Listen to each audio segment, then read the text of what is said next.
₹1000 ठिक पार्नु है। रिज लाइन एनर्जी लिमिटेडले आजदेखि आइपिओ खुला गरेको छ। कम्पनीले पहिलो चरणमा आयोजना प्रभावित स्थानीय बासिन्दा तथा वैदेशिक रोजगारीमा रहेका नेपालीहरूका लागि प्रति किता ₹100 को दरले आइपिओ निष्कासन गरेको हो। स्थानीय बासिन्दालाई 11,85,000 किता र वैदेशिक रोजगारीमा रहेका नेपालीहरूका लागि 1,42,200 किता सेयर निष्कासन गरेको छ।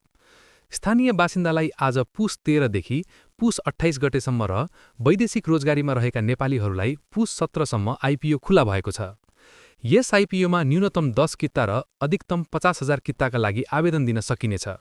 कम्पनीको सेयर निष्कासन तथा बिक्री प्रबन्धक प्रभु क्यापिटल लिमिटेड रहेको छ।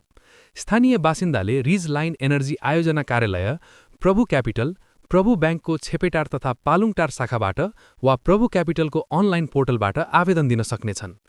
वैदेशिक रोजगारीमा रहेका नेपालीहरूले भने मेरो सेयर एप मार्फत आवेदन दिन सक्नेछन्। यस्तै अपडेटहरूको लागि लगानी वर्सलाई फलो वा सब्स्क्राइब गर्नुहोला।